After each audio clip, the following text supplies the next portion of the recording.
बच्चों, आज केमिस्ट्री का पहला दिन है। आज हम क्लास 10th के केमिस्ट्री को प्रारंभ करने वाले हैं। इससे पहले हम लोगों ने केमिस्ट्री के 3 दिन जो है केमिस्ट्री के बेसिक को समझने में जो है अपना अहम योगदान दिया।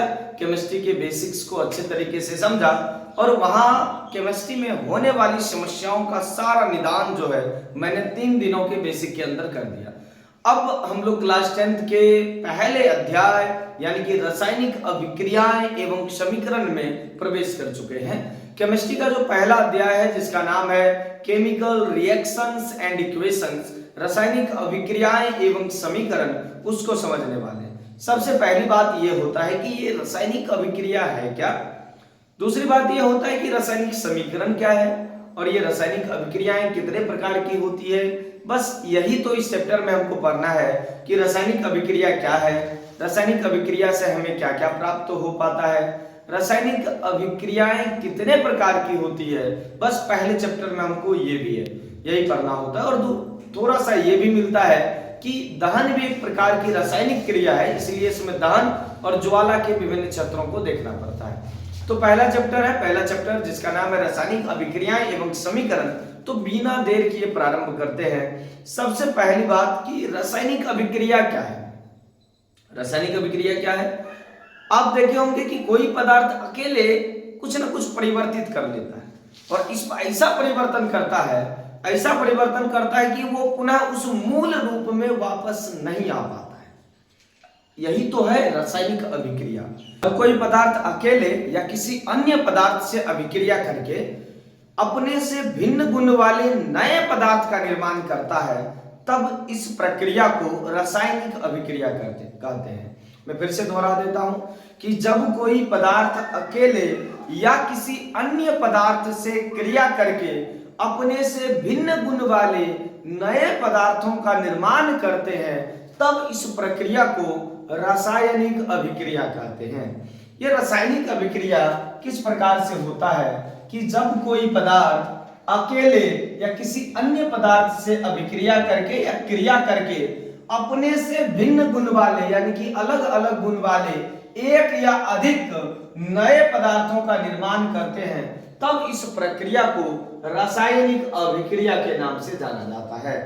आप देख पा रहे हैं, एक साइड हाइड्रोजन है, दूसरे साइड क्लोरीन है। ये सब बेसिक जो है पहले पढ़ चुके हैं। दोनों मिलके बनाता है हाइड्रोजन क्लोराइड HCl यानी हाइड्रोक्लोरिक एसिड। इसी प्रकार से जब जिंक कार्बोनेट को गर्म किया जाता है तो ये जिंक ऑक्साइड और कार्बन डाइऑक्साइड में अपघटित हो जाता है।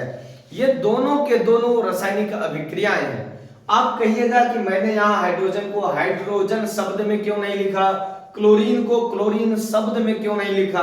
बस यही जो रासायनिक अभिक्रियाओं को उनके संकेतों एवं सूत्रों की सहायता से उसका जो संक्षिप्त निरूपण करते हैं वही रासायनिक समीकरण कहलाता है।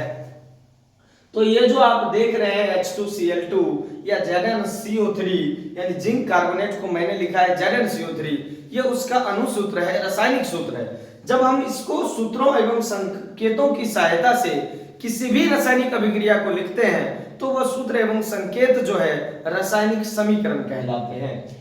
अब आता है कि जो रासायनिक अभिक्रिया में कोई पदार्थ भाग लेता है उसे अभिकारक कहते हैं। यानी कि रासायनिक अभिक्रिया में भाग लेने वाले पदार्थों को अभिकारक कहा जाता है, रिएक्टेंट कहा जाता है।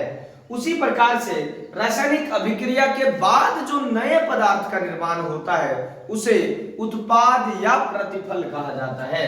रासायनिक अभिक्रिया के फलस्वरूप बने नए पदार्थों को उत्पाद या प्रतिफल यानी कि प्रोडक्ट कहते हैं।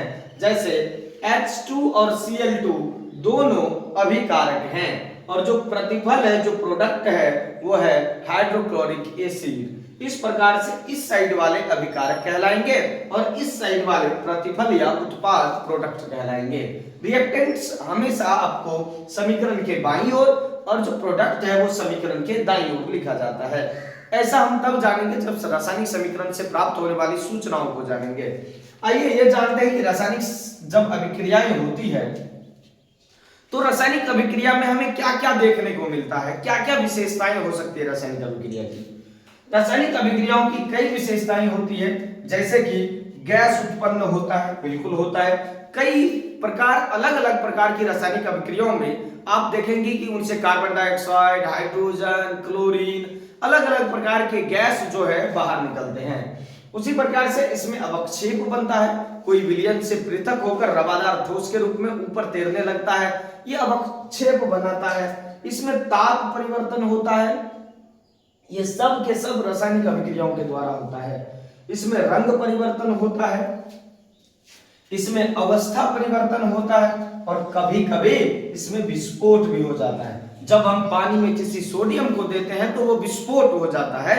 यानी कि रासायनिक अभिक्रियाओं में हमें रंग परिवर्तन, अवस्था परिवर्तन, ताप परिवर्तन, इसके अलावा विस्फोट कभी कभी हो जाता है, कभी कभी गैस उत्पन्न हो जाता है, तो कभी कभी अवक्षेप बन जाता है, कभी कभी उसका रंग बदल जाता है, कभी कभी ताप परिवर्तित होता है। ये सारी विशेषताएं जो है किसी भी रासायनिक अभिक्रिया में हो सकती है।